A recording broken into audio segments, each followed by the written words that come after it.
Sudah kelihatan semuanya? Udah, Pak.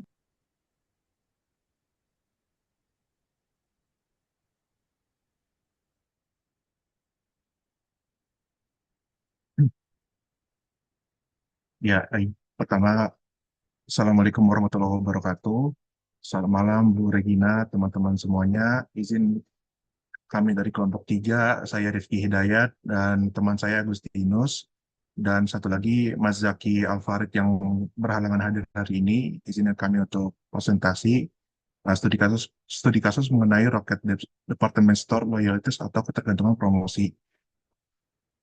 Nah, di sini inti kasusnya adalah awalnya Rocket terlihat seperti memiliki pelanggan yang kuat dan setia. Hal ini terlihat dari pembelian ulang, trafik toko, dan respon yang tinggi terhadap promosi.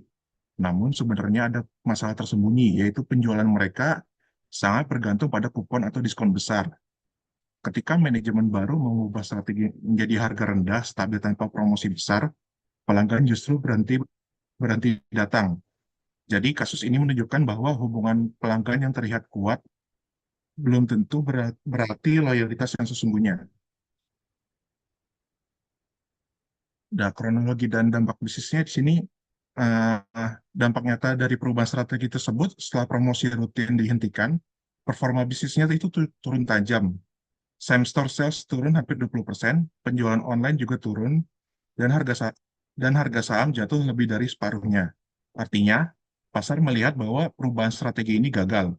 Dari sini, kita bisa melihat bahwa keputusan pricing bukan hanya soal angka, tetapi juga soal bagaimana pelanggan memaknai nilai dari suatu toko. Nah, di sini apakah pelanggan benar-benar loyal? Di sini letak analisis utamanya. Tidak semua pelanggan yang sering datang bisa bisa langsung disebut loyal.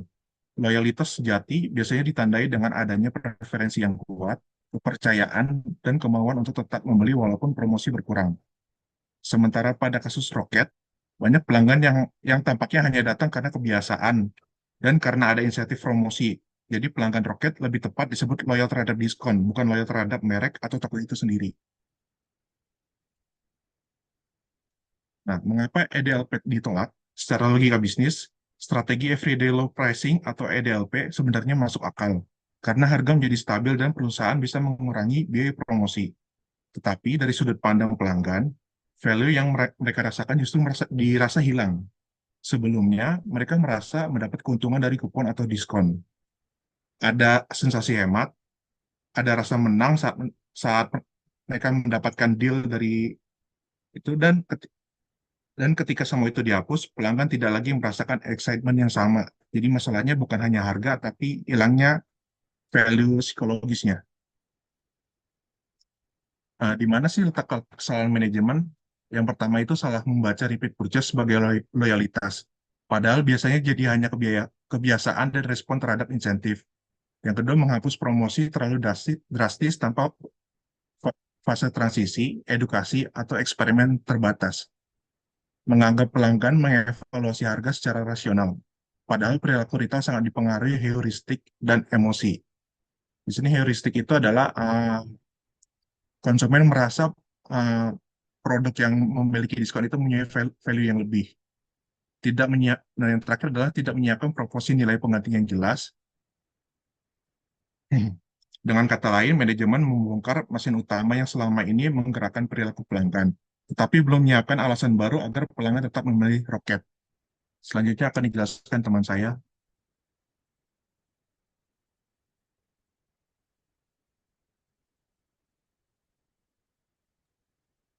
Jadi selanjutnya tentang pelanggan yang mungkin terdampak ya dari kasus ini kita lihat dari persentase ada deal hunter, ada habit shopper, ada true royalist dan omnichannel value seeker.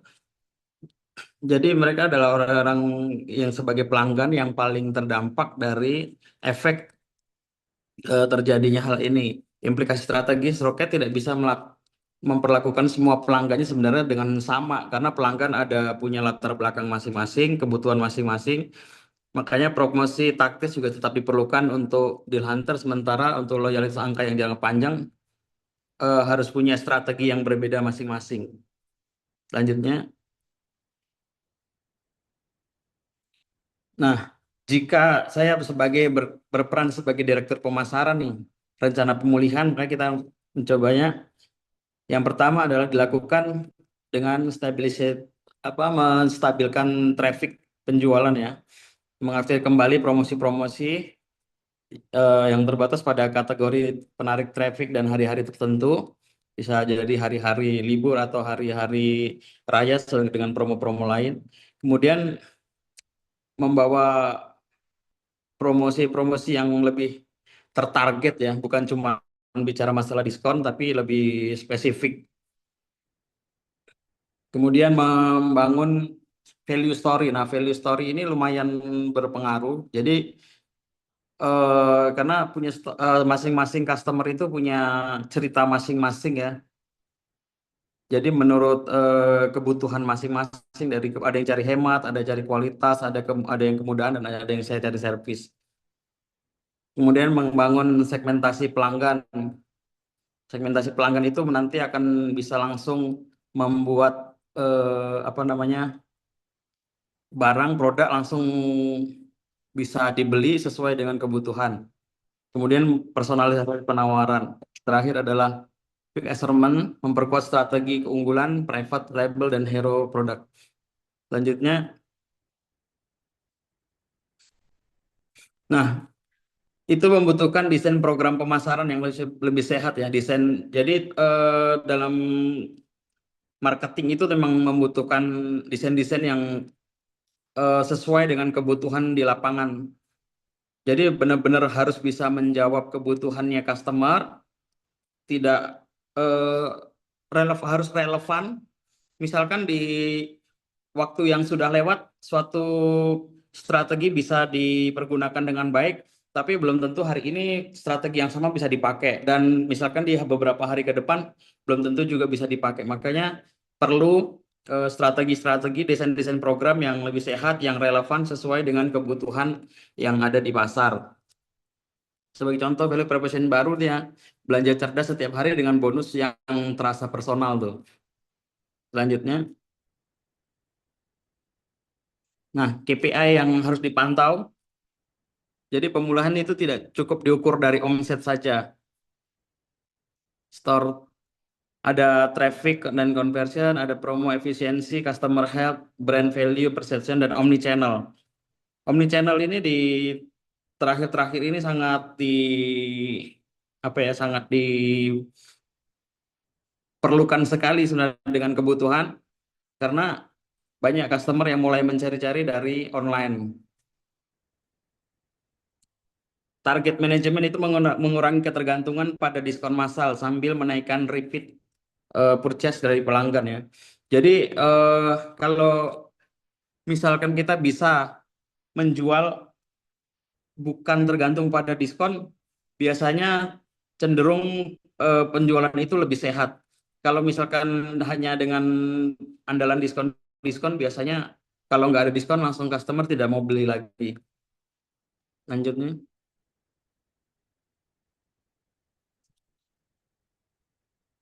Nah, oke, jawaban singkat untuk beberapa pertanyaan diskusi ya.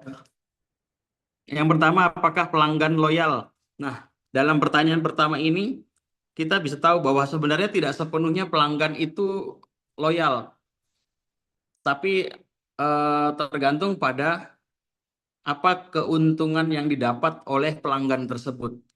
Kalau misalkan produk dan program yang diberikan oleh perusahaan itu kira-kira menguntungkan pelanggan, baru pasti pelanggan akan datang. Kalau bicara loyal, ya tidaklah. Nah, mengapa menolak EDLP? Karena value psikologis diskon itu hilang, pelanggan kehilangan reference price, excitement, dan Q akan datang nih. Apa kesalahan manajemen? Ya, salah diagnosis, terlalu drastis mengubah sistem, dan tidak menyiapkan value proposition pengganti. Nah, kesalahan manajemen ini memang benar bahwa pasti kebanyakan karena salah diagnosis. Jadi salah diagnosis itu tidak menemukan masalah yang sesungguhnya terjadi, sehingga memberikan jawaban terhadap suatu permasalahan juga otomatis pasti salah. Kemudian terlalu drastis mengubah sistem ini juga ada hubungannya dengan salah diagnosisnya itu. Jadi kesalahan menganalisis sebuah masalah menjadi keputusan yang diambil pun menjadi salah. Bisa terlalu drastis mengubah sistem ini bisa terlalu apa ya, terlalu cepat atau harga yang tidak sesuai, terlalu mahal, terlalu murah dan gitu. Kemudian tidak menyiapkan value proposition pengganti. Apa solusi direktur pemasaran? Mengembalikan promo secara efektif, membangun membership dan CRM, mempersonalisasikan penawaran, memperkuat kategori unggulan, dan mengukur customer health, kesehatan dari customer, tidak hanya penjualan ya, tapi memang tingkat kepuasan itu juga ngaruh, kepuasan batin. Jadi itu intinya menggabungkan behavioral trigger jangka pendek dengan pembangunan loyalitas yang lebih substantif.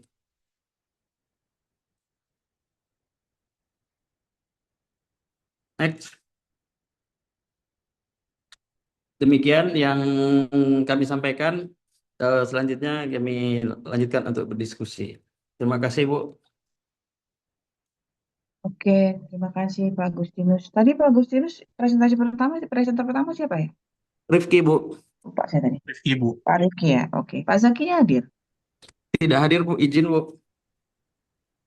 Waduh, ini nilai Jadi ini tadi presentasinya. kita bagi dua aja, Bu. Oh, yang itu ya. Yang izin ada Oh, 7 hari keluarganya oke. meninggal.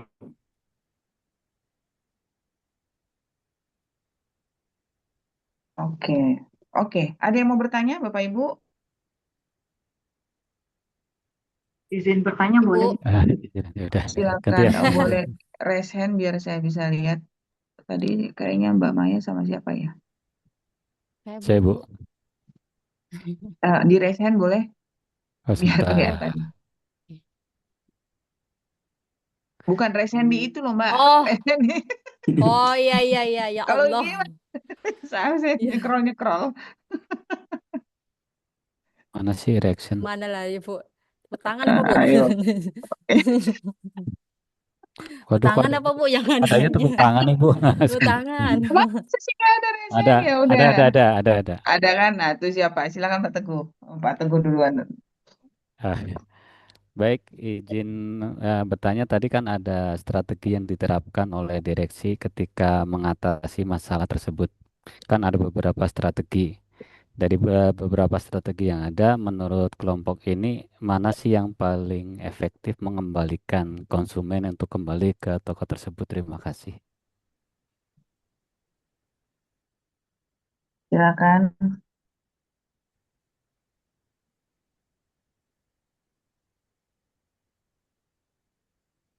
Baik, Satu lagi kali. Atau mau langsung jawab? Silakan. Pak Teguh. Saya langsung jawab dulu ya untuk Ya. pertanyaan ini. Jadi strategi yang menurut kami paling akan efektif, jadi harus benar-benar pertama kita harus memetakan konsumen eh, sesuai dengan terutama segmentasi pasarnya ya. Jadi kita harus benar-benar mengerti nih customer kita ini membutuhkannya apa, umur berapa, latar belakang apa, pekerjaan apa. Nah, nanti dari situ itu kita akan bisa memberikan jawaban. Jadi sesuai dengan kebutuhan yang benar-benar dibutuhkan customer. Jadi dengan hal berikut, dengan demikian penjualan bisa di apa? Customer itu puas beli dan penjualan otomatis pasti akan ditingkatkan gitu kalau dari saya. Dari Rifki boleh ada tambahan?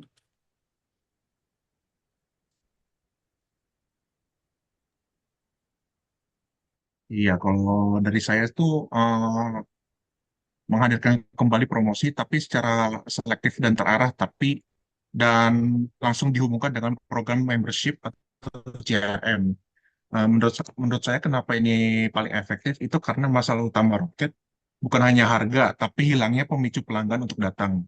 Jadi langkah pertama yang paling realistis adalah kita kembali trigger mengembalikan trigger perilaku belanja dari konsumen kita ini. Jadi dalam kasus ini trigger itu adalah promo. Menurut saya gitu. Oke. Tadi Mas Agustinus bilang kita segmenting apa? Kita profile dulu nih si konsumennya gitu ya. baru kita nanti apa tawarkan apa tuh? Coba bisa kasih contoh nggak? Misalnya apa demografinya atau apa sih tadi namanya profil dari konsumennya itu apa, terus yang ditawarkan apa gitu. Ini kan kita bicara mengenai value proposition other than discount gitu kan ya. Itu kan tadi ya di PPT-nya ya, menawarkan nilai yang lain gitu. Coba dikasih contoh deh kelompok tiga. Profilnya boleh pilih apa aja deh, mau ibu rumah tangga, mau wanita karir, mau apa gitu. Lalu value yang ditawarkan selain diskon apa misalnya dalam konteks Dep Store ya.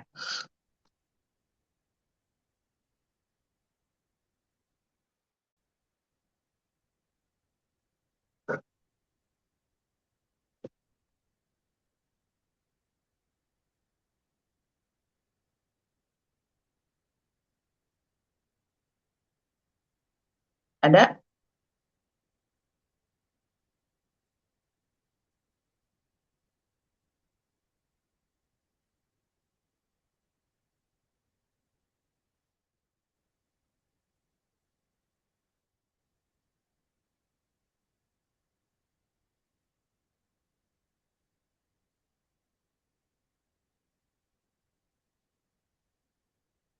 Nggak ada?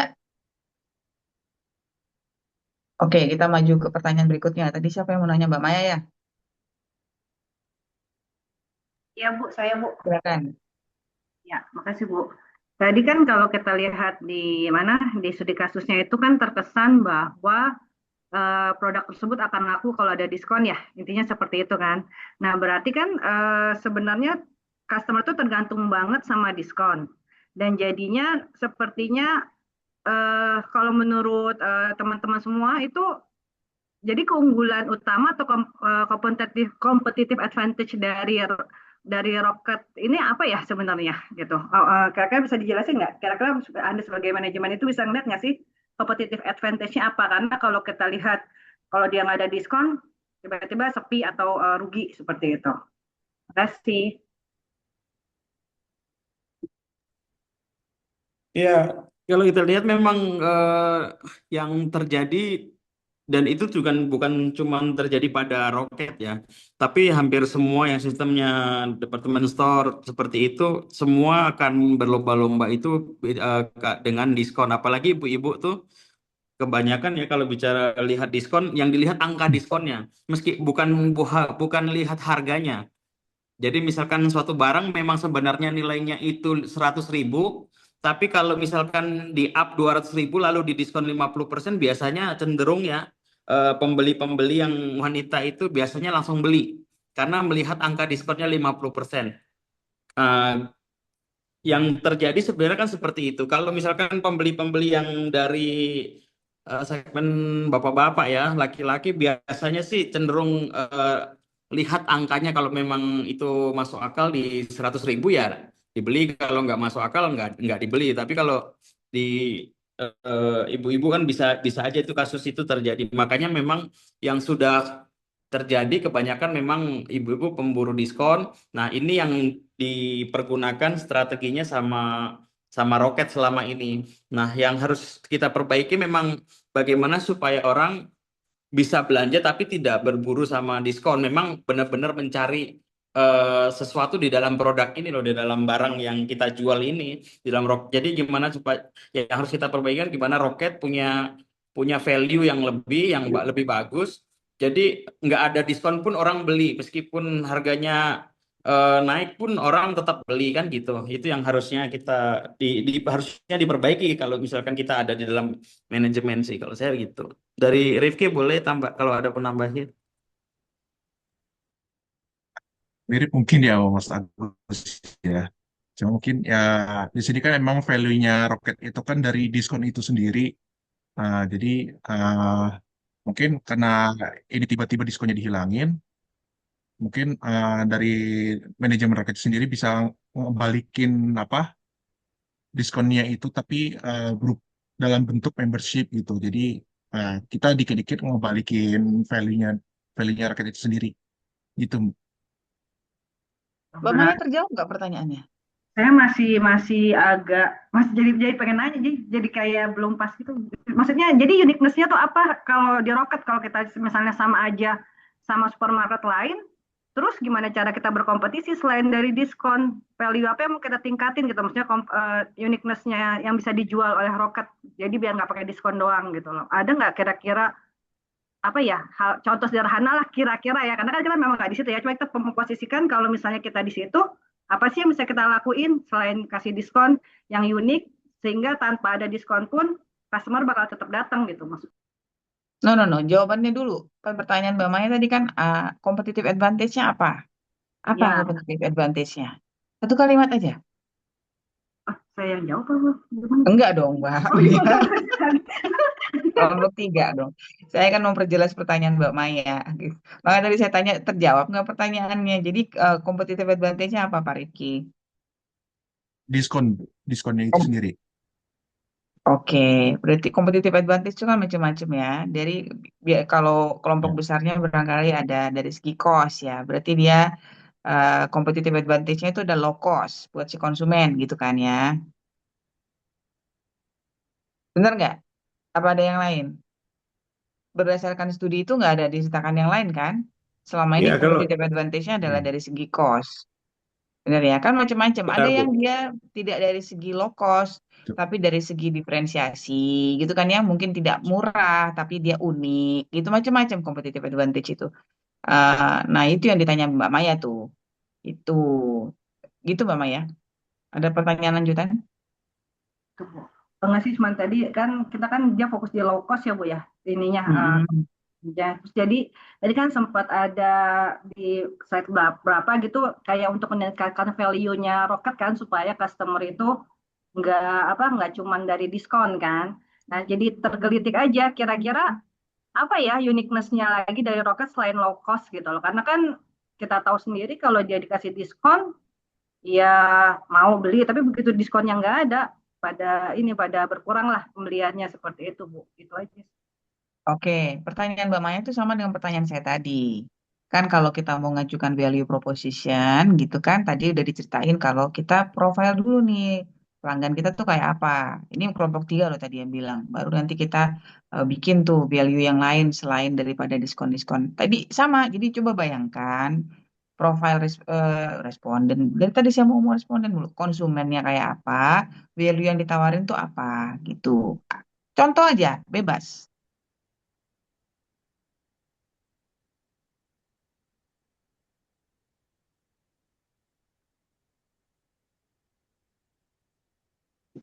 Misalnya kalau konsumennya itu adalah keluarga, jadi bukan ibu-ibu rumah tangga. Jadi kebanyakan konsumen yang datang itu datangnya bersama keluarga.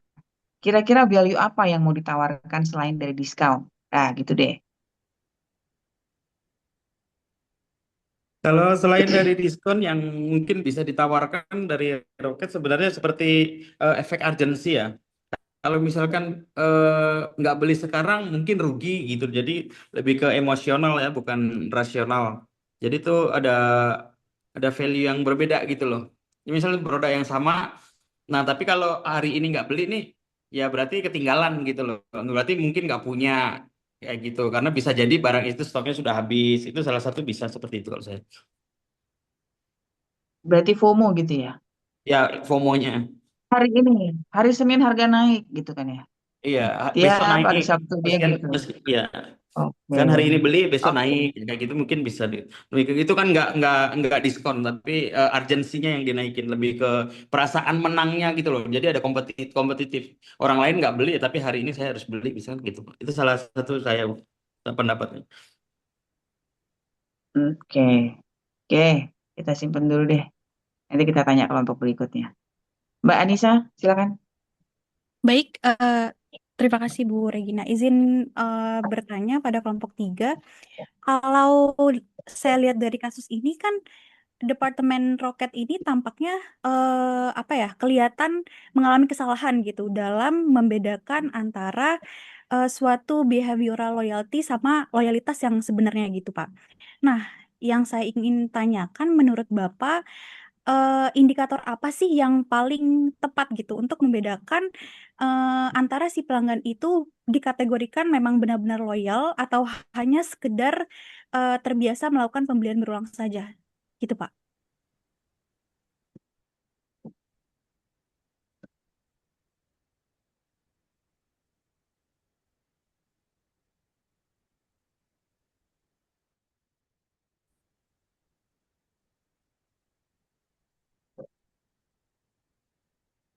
Kalau nggak salah tadi Mas Agustinus atau Mas Rifki tadi yang ngomong ya. Ini kategorinya konsumennya loyal atau enggak? Kayaknya enggak ya tadi. Presentasinya saya dengar tadi kayaknya nggak loyal gitu kesimpulannya Iya, ya. Oke. saya yang tadi saya sampaikan customernya dibilang tidak loyal ya tidak loyal karena kan kalau nggak ada diskon mereka otomatis nggak belanja gitu ya. Nah kalau ditanya indikator paling tepat apa untuk membedakan customer loyal dan sekedar pemburu promo ya kalau misalkan nggak ada promo nggak ada diskon mereka otomatis langsung nggak beli gitu tuh itu bisa jadi. Udah maksudnya udah jelas sebagai indikator bahwa sebenarnya mereka bukan customer loyal memang pemburu diskon. Kemudian kalau dalam price sensitivity yang customer loyal itu biasanya juga tidak akan peduli sama perubahan harga kecil ya. Kalau angka-angka belakangnya mungkin nggak diperhatiin lah ya udah masih sama. Tapi kalau yang tidak loyal sampai sangat sensitif sampai harga berapa ratus perak di belakangnya aja udah diprotes ini kenapa harga naik jadi kemarin kan belum kayak gitu. Itu bisa jadi indikatornya. Kemudian yang loyal belanja biasanya tuh waktunya rutin. Misalkan pengen dia sebulan sekali, pasti ke roket. Nah itu udah pasti kan loyal. Kalau yang tidak loyal bisa setahun sekali. Kalau lewat ya gitu. Kalau itu dari saya begitu. Dari Rifki kalau mau ditambahin. Paling tambahannya kalau yang pemburu promo gitu, kayak kayak pemburu promo gitu kan, eh, mereka menganggap produk itu ada value-nya tuh ketika ada promonya gitu. Kecuali kalau orang yang loyal mungkin tanpa promo pun mereka pasti bakal tetap beli gitu. Paling gitu aja tambahan sih. Oke. Gimana Mbak Anissa? Saya akan bahas nanti di akhir ya, sesudah kelompoknya presentasi semua ya. Tapi kalau Mbak Anissa mau nanya lagi silakan. Tidak Bu, cukup. Berarti intinya kalau pelanggan yang emang benar-benar loyal itu, walaupun nggak ada diskon, itu dia tetap beli dan tidak berpindah ke kompetitor lain gitu ya, Pak. Intinya. Betul, Intinya ya.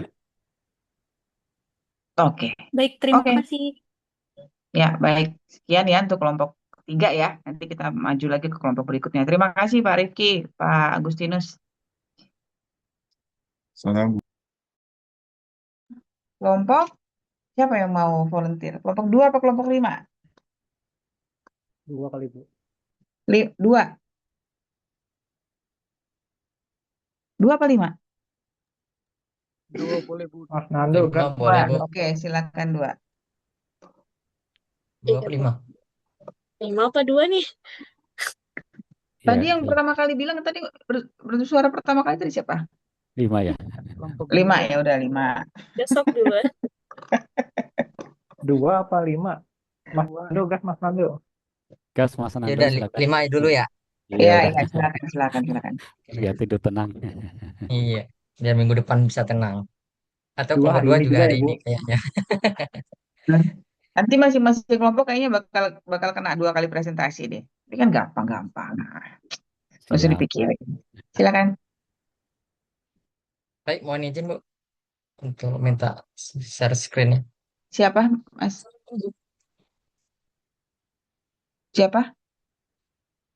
Saya Bu, bentar. Namanya? Sebutin namanya. Joni Karnando. Bu. Joni Karnando. Joni. Saya udah tutup layar soalnya. Bentar. Oke.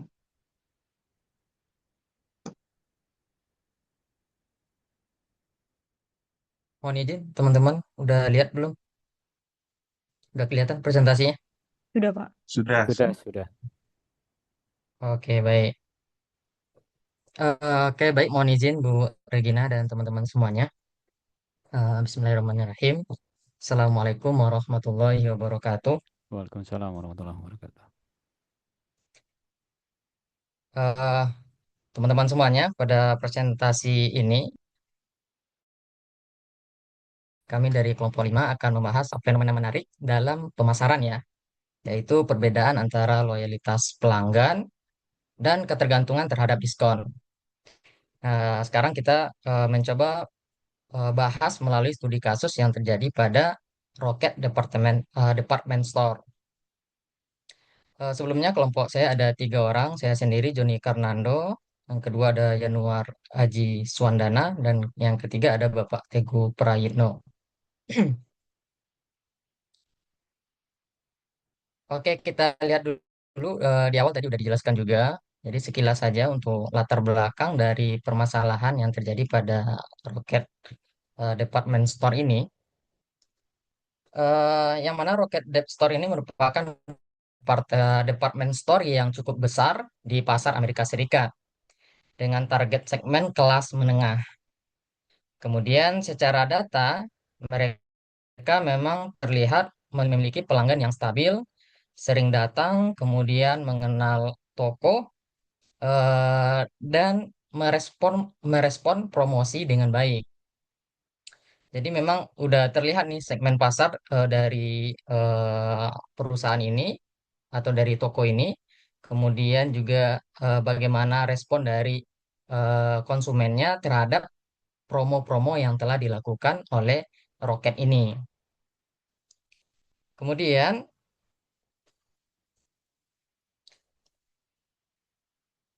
selanjutnya pada kondisi awal, jika dilihat dari metrik pemasarannya, kondisi ini terlihat sangat positif. Mulai dari trafficnya cukup tinggi, itu ditunjukkan dengan pengunjung datang secara konsisten, kemudian repeat purchase-nya juga tinggi, dan juga penjualannya meningkat saat adanya diskon. Namun yang menjadi catatan adalah penjualannya meningkat saat adanya diskon. Sehingga manajemen menyimpulkan bahwa mereka memiliki loyalitas pelanggan yang kuat. Nah, kemudian namun ada realitas tersembunyi pada kasus Rocket ini. Ketika melihat data lebih dalam, realitasnya ternyata berbeda. Penjualan justru turun secara drastis ketika tidak ada diskon. Artinya pelanggan datang bukan karena brand, tetapi karena mengejar diskon atau promosi yang telah ditawarkan. Nah, di sini muncul pertanyaan penting, apakah ini benar-benar loyalitas atau hanya ketergantungan pada diskon yang ditawarkan. Kemudian selanjutnya, setelah adanya untuk mengatasi jadi Rocket ini membentuk sebuah strategi baru karena adanya apa namanya ya? Karena diskon yang besar-besaran itu akan berpengaruh kepada margin dan target jangka panjang dari perusahaan. Jadi diterapkan strategi EDLP ini untuk mengatasi ketergantungan diskon. Kemudian manajemen menerapkan strategi everyday low pricing ini. Nah, konsepnya sederhana. Harga dibuat stabil, kemudian tanpa diskon dan tanpa kupon, dengan harapan membangun hubungan yang lebih rasional dengan pelanggan. Nah, bagaimana kronologis dari strategi yang diterapkan oleh Rocket ini akan dilanjutkan oleh Mas Haji ya. Silakan Mas Haji. Pak Teguh dulu. Pak Teguh dulu ya. Oh, Ya, maaf ya. boleh, Silakan boleh. Pak Teguh. Baik, boleh di next, Mas. Hmm. Baik, terima kasih Mas Joni tadi telah menyampaikan pengantarnya bagaimana kemudian BDLP telah disusun menjadi sebuah strategi di mana sebelumnya mengasumsi bahwa ternyata promo atau diskon yang diberikan itu walaupun secara revenue menghasilkan besar dan konsumen banyak, tapi mereka menganggap ini sebagai kondisi di mana nggak bagus lah karena menganggap too many cost, terlalu banyak biaya di mana pada posisi itu merasa margin mereka tergerus dan berpikir terus untuk bagaimana pelanggan tetap banyak, tetapi marginnya makin bagus, profitnya makin bagus. Dan ternyata hasilnya adalah di luar prediksi ya. Dari awal penjualan di mana pada tahun 2011 terdapat 17,8, ternyata pada 2013 justru malah turun di 13 M saja. Tidak hanya terjadi pada posisi offline, termasuk juga online store juga sama. Dari data yang disajikan ini kita lihat ada turun di penurunan in-store 20% dan online pun terjadi penurunan 30%. Dari indikasi data ini menunjukkan bahwa strategi yang diterapkan pihak manajemen tidak berjalan dengan mulus. Kerugian bersih mendekati 1 miliar dolar Amerika Serikat dicatat pada 2013, harga saham jatuh lebih dari setengah nilainya. Bahkan bukan hanya pada sisi revenue tapi impact pada saham. Kemudian kita bahas pada materi berikutnya, perilaku konsumen. Mereka langsung pergi. Jadi dari sini sebenarnya secara tidak langsung bagi manajemen akan membaca, iya, konsumen Anda adalah konsumen yang memang oriented pada diskon. Diskon adalah jalan Anda untuk mendapatkan konsumen itu pada datang pada saat itu. Di mana setelah strategi itu diterapkan, ternyata yang tidak terjadi adalah nggak ada protes, nggak ada marah, nggak ada kampanye negatif, adem ayem aja tapi langsung kabur, cabut gitu loh dari departemen store tersebut. Dan ternyata yang benar-benar terjadi adalah pelanggan langsung berhenti datang. Begitu kebiasaan mereka rusak, moodnya rusak, mereka kembali ke mood pengembalian keputusan sadar. Dan Rocket tidak punya cukup daya tarik untuk mempertahankan mereka. Mereka baru sadar bahwa konsumen ini memang benar-benar tertarik ke situ, ya diskonnya aja. Ketika kamu nggak tawarin diskon, saya nggak minat, saya nggak nyaman belanja di tempat Anda, dan saya memilih untuk pergi dari tempat tersebut. Strategi EDLP ini akhirnya ditarik kembali dan promosi diperkenan ulang. Namun terlanjur konsumen sudah kabur, kebiasaan yang telah runtuh tidak sepenuhnya bisa recovery atau dikembalikan sepenuhnya. Next, Mas.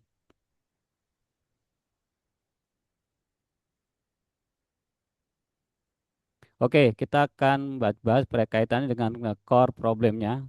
Tidak ada loyalitas sejati. Kita melihat pada kasus Rocket ini, pertama loyalitas tidak nyata.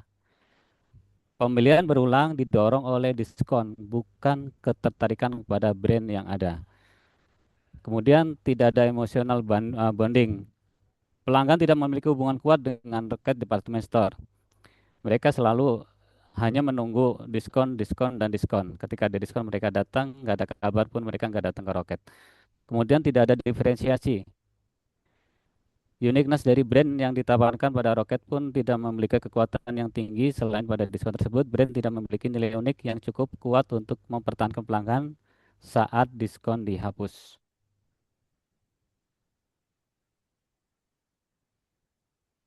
Oke, kita masuk ke materi pertanyaan diskusi. Apakah pelanggan Rocket benar-benar loyal? Jawabannya adalah tidak sepenuhnya loyal. Pelanggan menunjukkan behavioral loyalty, datang terus-menerus, namun tidak ada emotional loyalty yang sesungguhnya. Kemudian, deal prone customer, mereka adalah pelanggan yang sensitif terhadap harga dan promosi. Pada posisi ini, manajemen salah membaca perilaku ini sebagai loyalitas sejati. Sehingga padahal mereka hanya datang karena diskon, bukan karena brand, dan di sini tidak bisa dimaknai bahwa repeat purchase sama dengan loyalitas. Konsumen datang karena diskon, bukan karena kecintaan kepada brand. Berikutnya. Pada pertanyaan kedua, mengapa EDLP gagal? Bukan soal harga, tapi psikologi. Value yang dirasakan berubah total karena EDLP diterapkan. Pelanggan tidak hanya membeli produk, mereka membeli pengalaman atau experience berburu diskon. Dan sensasi yang ada di Rocket ini kelihatan jelas bahwa memang sensasi diskon lah itu yang lebih mendominasi. Sebelum EDLP, value yang didapat adalah murah plus excitement ya, excitement ya. Sensasi berburu diskon, kupon, dan penawaran terbatas menciptakan daya tarik emosional yang kuat. Dan sesudah EDLP, value-nya hanya rasional saja. Harga stabil tanpa kejutan, walaupun sempat disampaikan bahwa harganya lebih murah dan lainnya, tapi mereka tidak ada semacam kejutan seperti diskon sebelumnya. Tidak ada sensasi, tidak ada excitement, kemudian tidak menarik secara emosional. Intinya poinnya adalah pada poin tersebut, konsumen tidak tertarik pada harga yang adil. Mereka tidak tertarik pada sensasi mendapatkan deal terbaik. Artinya yang dibangun selama ini memang benar-benar konsumen yang berbasis promosi saja. Berikutnya diteruskan Mas Aji, silakan. Makasih Pak Teguh, Mas Nando, izin Pak Ibu melanjutkan. terkait dengan kesalahan manajemen dalam menerapkan EDLP ya. Kita lihat bahwa EDLP, Everyday Low Pricing, tiap hari diskon ya, aneh juga. Ini bukan semata karena strategi harga, tapi karena memang kesalahan kami ya merasa bahwa ada kesalahan dalam menganggap memahami perilaku dari pelanggan. Pertama adalah salah membaca loyalitas. Jadi dianggap bahwa pembelian berulang merupakan loyalitas sejati. Padahal yang terjadi adalah perilaku saja, perilaku loyalitas yang didorong oleh diskon saja. Jadi bukan hanya karena emosional mereka gitu loh, atau memang loyalty mereka karena hanya perilaku saja. Yang kedua, di sini manajemen terlalu fokus pada data dan angka. Kalau kita lihat angka gitu kan penjualan tinggi ya, tapi ah, ya itu hanya diikuti oleh diskon gitu. Penjualan itu kan seperti traffic ya, dan namun mengabaikan bagaimana dimensi psikologis dan emosional dari pelanggan itu sendiri. Yang ketiga, tidak ada diferensi yang kuat dari produk ini ya. Selama ini dari nilai utama yang ditawarkan hanya diskon, diskon, dan diskon. Sehingga ketika diskon dihilangkan, pelanggan nggak memiliki alasan lain untuk datang dan membeli lagi. Jadi nggak ada alasan buat bertahan. Inti dari kesalahan manajemen, kalau dari kita lihat dari poin 1 dan 3, kaitan dengan 3 ini adalah tidak memahami bahwa loyalitas pelanggan tidak hanya bersifat yang rasional, tapi juga emosional saja gitu. Tidak hanya rasional dari harga, tapi juga perlu rasakan emosionalnya. Next, Mas Nando. Kalau bicara ini ya solusi diskusi keempat ini solusi strategis dan apa yang harus dilakukan ya. Ini pendekatan yang disarankan tidak terlalu ekstrim dari brand ini, tapi lebih adaptif dan memahami bagaimana pelanggan yang dimaui. Yang pertama supaya tidak terlalu ekstrim itu hybrid pricing yang kami sarankan ya, yaitu kombinasi dari harga stabil ya dari EDLP menjadi dengan harga stabil dengan harga promosi yang terbatas.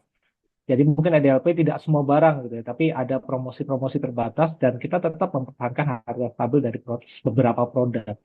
Tujuannya untuk menjaga keseimbangan tentunya antara margin perusahaan dan ekspektasi pelanggan terhadap diskon. Jadi eh, ketergantungan terhadap diskonnya itu yang disesuaikan. Terus yang kedua, kita bangun emosional dari value dari pelanggan tersebut. Jadi bukan hanya value berbasis harga, ini dilakukan melalui pengalaman belanja dari pelanggan ya, program loyalitas ataupun engagement kepada pelanggan yang lebih personal ya. Kalau Bapak Ibu datang ke Uniqlo itu ya, engagementnya lebih personal. Kita lihat barang-barang mereka, kita ada apa namanya pengalaman sendiri ketika datang ke tokonya. Segmentasi pelanggan juga perlu dilakukan di mana perusahaan membedakan antara pelanggan yang sensitif dengan yang hanya fokus pada harga ya dan pelanggan yang benar-benar loyal terhadap brand. Jadi kita harus segmentasi dari pasar tersebut mana dengan data tentunya dengan data yang kita miliki kita bisa melihat ya mana pelanggan yang datang terus-menerus ketika dan yang diburu itu diskon atau yang benar-benar loyal terhadap brand. Yang keempat, perkuat dari experience dari brand tersebut pelanggan sehingga ini yang alasannya yang membuat pelanggan untuk datang selain karena harga yaitu karena pengalaman dan nilai yang ditawarkan. Jadi dengan strategi ini diharapkan perusahaan dapat beralih ya dari transactional marketing menjadi relationship marketing. Next, Mas Nandi. Kalau kita lihat slide selanjutnya ini pelajaran apa yang kita dapatkan dari kegagalan everyday low pricing ini ya. Yang pertama, loyalitas sering dia salah artikan sebagai kebiasaan pembelian, padahal keduanya itu berbeda. Yang kedua, ketika strategi ini berubah drastis, maka rutinitas pelanggan dapat dikhawatirkan rusak ya. Dan ini tentunya akan berdampak langsung pada penurunan jumlah penjualan dan tentunya pemasukan. Data akan trennya akan menurun terkait dengan pembelian dari brand kita. Yang ketiga, diferensiasi ini yang paling penting untuk saya ya, membuat brand tidak memiliki keunggulan kompetitif ketika harus bersaing dengan tanpa diskon. Karena selama ini keunggulan, competitive advantage-nya tadi ditanyakan adalah diskon. Jadi slide ini kesimpulannya adalah bahwa strategi tidak hanya dapat dipisahkan dari pemahaman terhadap psikologis, tapi juga perilaku konsumen. Tanpa fondasi loyalitas emosional, perubahan strategi ini justru menjadi resiko besar bagi perusahaan. Yang slide 14. Nah ini kita membandingkan loyalitas terjadi dan ketergantungan dari diskon sendiri. Perbedaan sangat penting antara loyalitas sejati dan ketergantungan terhadap diskon, yaitu pelanggan yang digerakkan oleh diskon hanya memiliki loyalitas perilaku saja, behaviornya dia pembelian hanya sebatas perilaku saja. Mereka datang selama ada promo, dan ketika tidak ada promo tentunya mereka tidak datang lagi atau pergi gitu ya. Sebaliknya kalau kita lihat pelanggan yang sejati setia gitu ya, loyalitas emosional di mana mereka tetap memilih brand meskipun tidak ada diskon. Di sini bisa kita lihat ya lambangnya love gitu ya, berarti mereka sayang atau ada loyalitas sendiri ya terhadap brand kita karena adanya kepercayaan tentunya, kepuasan dan keterikatan dengan brand tersebut. Ini menunjukkan bahwa loyalitas sejati dibangun melalui nilai hubungan dan bukan hanya insentif dari harga itu sendiri. Karena itu, perusahaan harus mampu menggeser fokus dan menuju diskon pembangunan hubungan jangka panjang.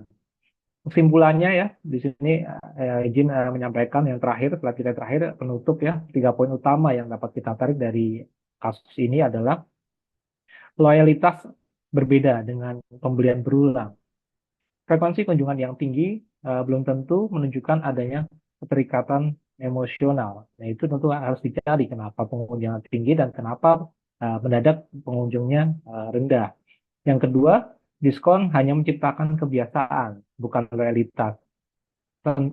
Ketika kebiasaan tersebut hilang, pelanggan dengan mudah pindah ke kompetitor. Karena kompetitor banyak sekali ya, termasuk dengan fast fashion juga ya, terkait dengan brand tersebut. Yang ketiga, relationship marketing harus bernilai-nilai, yaitu dengan membangun hubungan emosional dan diferensiasi yang kuat sebelum melakukan perubahan strategi.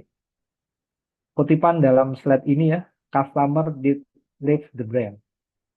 They just follow the discount. Jadi tidak benar-benar loyal ya terhadap brand, tetapi hanya loyal terhadap diskon itu sendiri. Mungkin itu saja Bapak dan Ibu semuanya. Ibu izin mengakhiri paparan dari kelompok 5.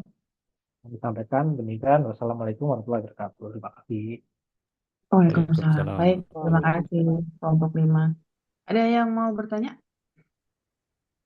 Nah, tuh udah ada yang raise hand. Mbak Nika, silakan Mbak. Selamat malam Ibu, selamat teman-teman semuanya. Izin bertanya ya Bu, Ya, teman-teman. silakan. Ini kita membahas dengan adanya diskon. Apa resiko jangka panjangnya kalau bagi perusahaan dengan adanya diskon ini Bu? Gitu. Jangka panjangnya untuk hanya mengandalkan risiko jangka panjangnya karena kita mengandalkan dari perusahaan tersebut mengandalkan diskon. Itu aja sih.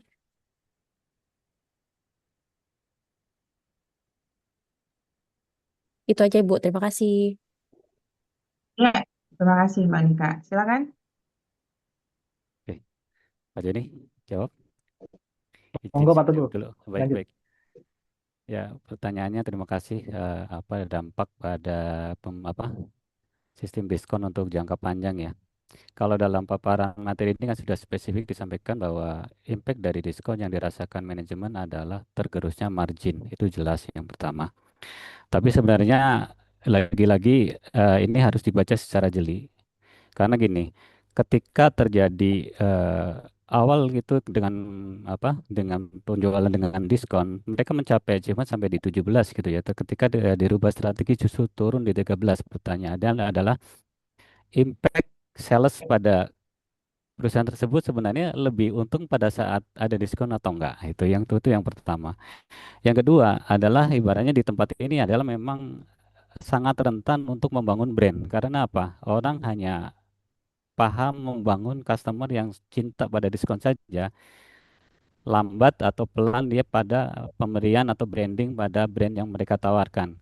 Dari dua sisi ini aja sangat menyolok bagaimana dampak panjang pada kondisi tersebut. Dimana kalau benar mungkin sense daripada manajemen bahwa kelamaan diskon atau promo ini lama-lama mereka akan tenggelam juga, tapi caranya mungkin yang mereka eksekusi sehingga kurang tepat sehingga keburu customernya kabur duluan. Mungkin itu jawabannya. Terima kasih.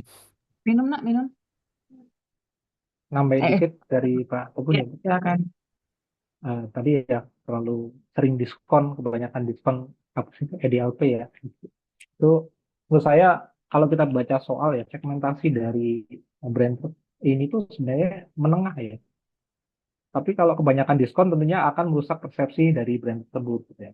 Brandnya dianggap murahan gitu ya. Terus tentunya nilai produk atau brand tersebut akan menjadi rendah di mata pelanggan ya. Sehingga sebenarnya harga tinggi kan itu kan menaikkan citra brand ya. Menurut saya itu yang paling penting ya. Brand itu menurut saya sangat penting ya dalam hal apalagi ini eh, kita bicara fashion gitu ya. Jadi memang supaya nggak dianggap murahan tentunya dampak dari ketergantungan terhadap diskon dan keseringan membuat diskon itu membuat harganya membuat citra brand itu menjadi murahan karena padahal segmennya itu dari awal disampaikan bahwa ini segmen menengah untuk brand tersebut. Itu tambahan dari sedikit saya sedikit tambahan dari saya, Mbak. Monggo Mas Jani. Oke, tambahan sedikit lagi terkait dengan pertanyaan dari Mbak Anissa tadi ya. Ya, Mbak Anissa tadi ya. Yolanda. Jadi dampak risiko jangka panjangnya tadi benar yang disampaikan oleh Pak Teguh sama Mas Aji, mulai dari tergerusnya margin, kemudian dari persepsi nilai yang menjadi tidak baik dari ke perusahaan tersebut. Kemudian memang ketergantungan ya, jadi efeknya memang ketergantungan diskon ini memang merusak nanti dari loyalty dari konsumen tersebut. Karena tadi udah dijelaskan bahwa konsumen itu datang hanya ketika adanya diskon. Nah, ini yang menjadi PR. Sebenarnya ini menjadi PR bagi debt store, semua debt store ya. Karena kalau kita bayangkan debt store, apalagi dari sebenarnya debt store dari Rocket ini dia udah apa namanya, udah menarget pasar ini merupakan kelas menengah, bukan yang premium kayak gitu kan ya. Nah, jadi makanya dengan kelas menengah ini memang kalau menurut saya yang lebih ditekankan itu memang pengalaman pengalaman dari konsumen ketika pergi ke store tersebut.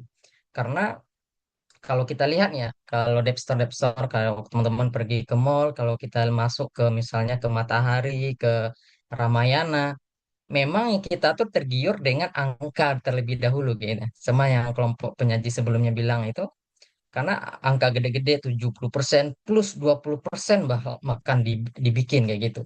Nah, itu yang menjadi orang bisa tertarik untuk masuk ke store tersebut kayak gitu. Nah, jadi mungkin ini yang akan menjadi beberapa dari kesimpulan kelompok kami terkait dengan efek jangka panjangnya. Demikian, kembalikan Mbak Nisa bagaimana?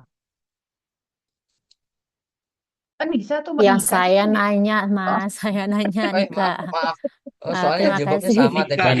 Mbak Nika Yolanda, maaf salah ada sebut. tanggapan Nisa, lain Mbak dari Nisa Posisi yang yang mana Mas di Danu? di Zoom saya beralih posisi. Jawabnya Oh, sama hitam tadi gitu. Maaf Mbak ya, Mbak Nika Yolanda. Nggak Terima Bagaimana kasih dianggap, Mbak? atas Mbak. Nggak bukan dianggap. dianggap.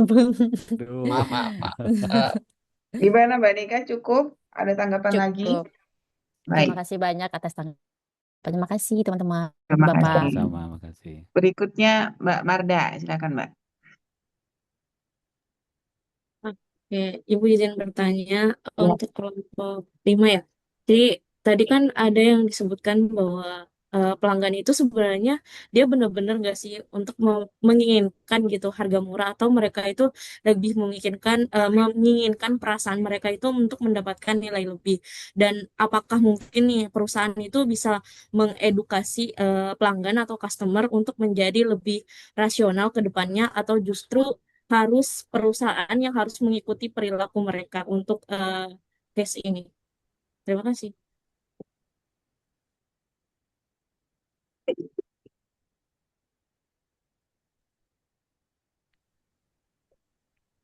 Silakan Pak Teguh duluan.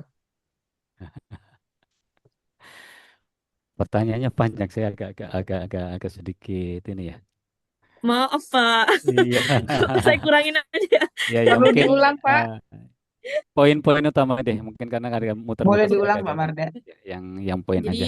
yang pertama itu apakah nih ya pelanggan itu tuh benar-benar menginginkan harganya itu murah, atau dia menginginkan sebuah perasaan kalau bisa mendapatkan nilai lebih dari diskon itu.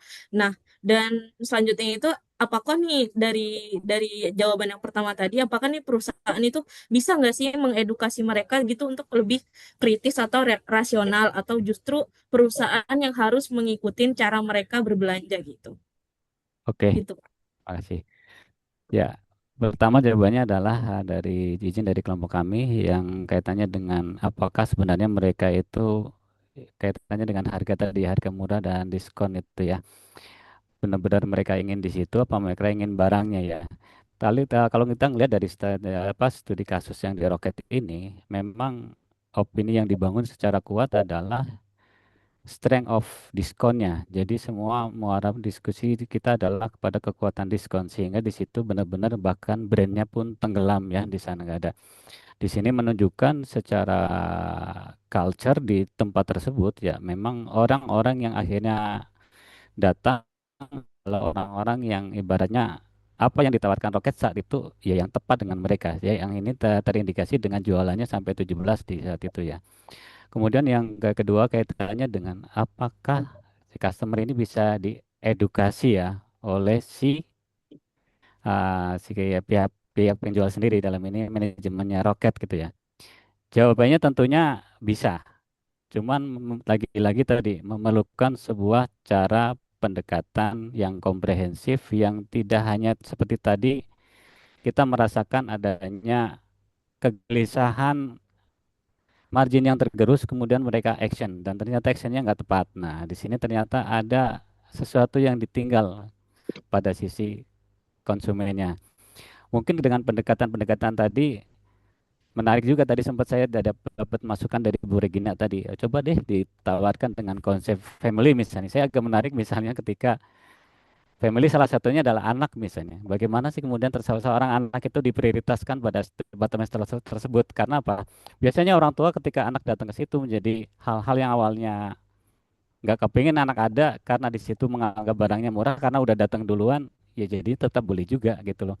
Ini salah satu contoh bagaimana kemudian secara ya kebijakan praktis untuk kembali kemudian mengedukasi dan pada akhirnya mungkin dengan waktu yang tentunya nggak bisa signifikan cepat tapi melalui proses apalagi di kasus roket ini sudah terjadi turbulensi duluan keburu orangnya kabur duluan tentunya startingnya agak sedikit effort tapi bisa dikatakan tetap ada harapan di sana. Terima kasih.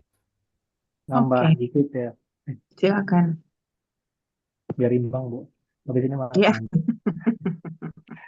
Tadi pertanyaannya, bisa nggak edukasi lebih loyal ya sebenarnya ya? Tadi sebenarnya sudah terjawab ya Mbak di plat kita yang diskusi 4 ya solusi strategis yang kita lakukan ya. Jadi perusahaan sebenarnya bisa mengikuti pelanggan, tapi menurut saya jangka pendek aja gitu kan.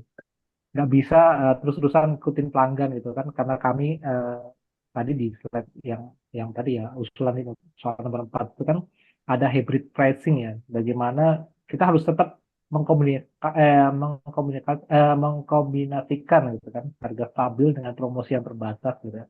Supaya memang pelan-pelan pelanggan juga ada keseimbangan ya antara memang nggak langsung dihilangkan benar-benar langsung dihilangkan diskonnya nanti takutnya memang pelanggan pergi gitu kan. Jadi memang ada hybrid pricing harus kita terapkan ya supaya ini kan salah satu metode edukasi yang menurut kami lebih soft ya untuk yang bisa dilakukan dalam yang sudah terlanjur terjadi gitu ya diskonnya terlalu sering kebanyakan gitu kan. Jadi memang edukasi yang kami lakukan salah satunya itu yang tadi kami sudah sampaikan di slide. Monggo Mas Nando kalau mau tambahan. Ya, mungkin kesimpulannya udah ada dari pemaparan tadi yang pada pertanyaan diskusi yang keempat tadi ya, yang dijelaskan oleh Mas Aji. Ini beberapa opsi mungkin Mbak Marda yang bisa diterapkan oleh si Roket dalam mengatasi kasus yang terjadi ya. Kemudian memang ya seperti yang saya bilang tadi ya memang PR dari Dev Store ini ya, karena mereka ini bukan hanya eh ya itu kan semua barang banyak dijual ya, apapun ada. Kalau Dep Store kan tipikalnya seperti itu, ada sepatu, ada baju, dan yang lain-lainnya kayak gitu. Sehingga yang perlu ditekankan betul menurut kelompok kami tadi yang ini ya, seperti membangun emotional value-nya. Kemudian pengalaman yang perlu ditingkatkan untuk, oh orang itu datang ke Roket itu karena ada kenyamanan tersendiri yang dirasakan ketika berbelanja di store tersebut kayak gitu. Nah, sehingga nanti datang mereka ke sana tuh ya kayak seperti hiburan ya, atau ingin ngajak anak-anak ke sana tuh ya kayak refreshing kayak gitu, dibikin happy ketika orang itu berbelanja. Walaupun sebenarnya orang tuh nggak ada tujuan belanja, tapi dengan ada diciptakannya sensasi dalam berbelanja itu, maka konsumen ya yang awalnya pergi refreshing karena ngelihat ada yang menarik, ya mungkin bisa saja itu menjadi penarik untuk penjualan seperti itu. Mungkin itu aja tambahan dari saya. Bagaimana Mbak Marda? Ya aman. Dah, Aman thank you. terkendali. Aman terkendali. Oke. Oke, ya. eh, Terima kasih ya teman-teman antusiasnya dan juga sudah memberikan upaya yang baik buat mengerjakan tugas 2 minggu ini. Hari ini kita akan bahas kalau dari LPS itu kurang lebih minggu ini kita akan bahas mengenai kuadran pelanggan terkait dengan loyalitas. Ya, tadi kalau dari presentasi dua kelompok saya tangkap kedua-dua kelompok ini mengatakan bahwa konsumennya Rocket itu, bentar, kategorinya tidak loyal gitu ya. Oke, lalu saya sekarang mau nanya, sebenarnya tadi udah ditanya sama siapa ya gitu, indikator loyalitas itu apa sih? Yang disebut dengan konsumen loyal itu apa? Pengertiannya, indikatornya, karakteristiknya, apalah?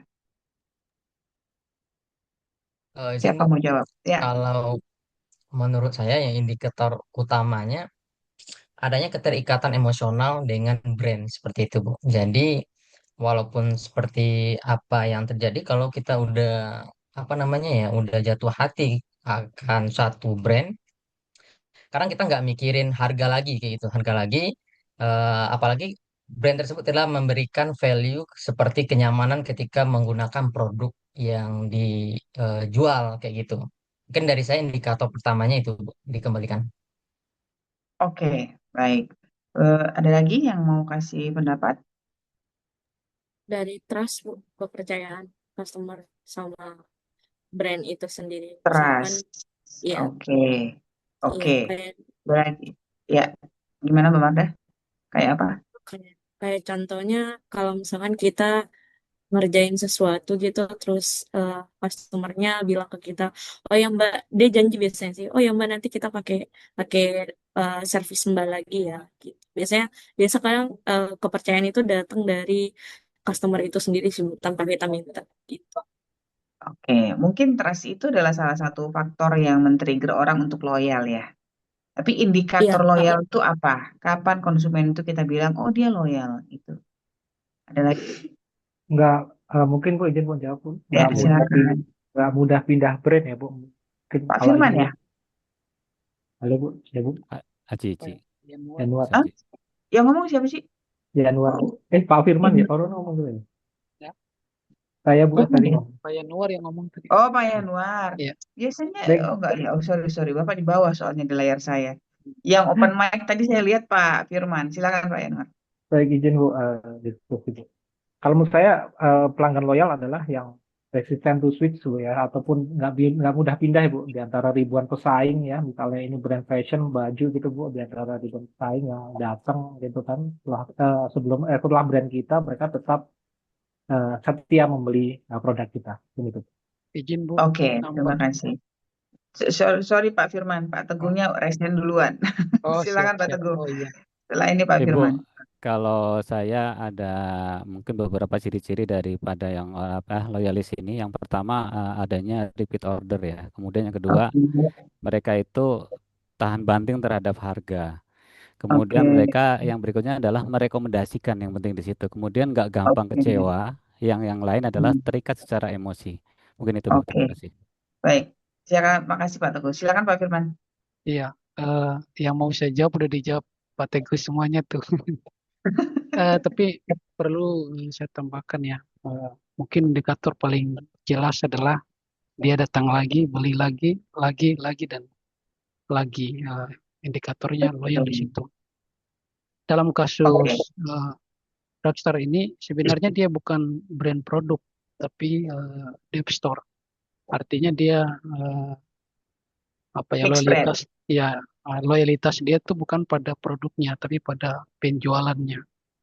Dan karena itu eh, tentu saja yang paling penting adalah eh, penjualan atau pembelian tanpa mengabaikan faktor margin gitu.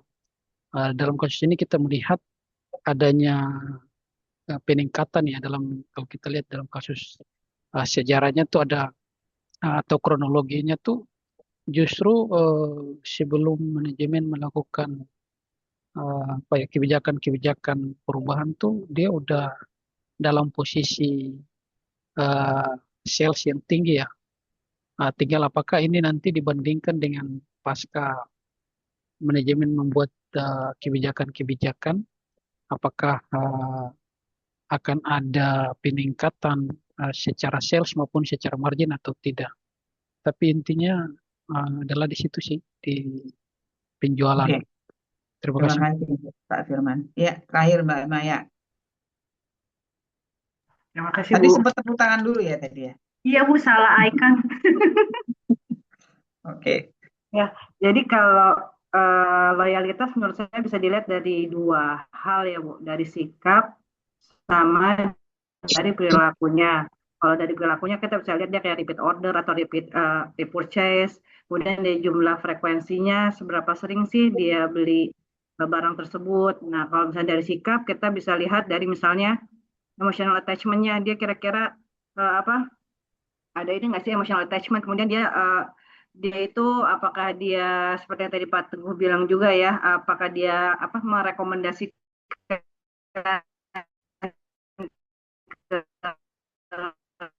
yang lain gitu kan, seperti itu. Sama dia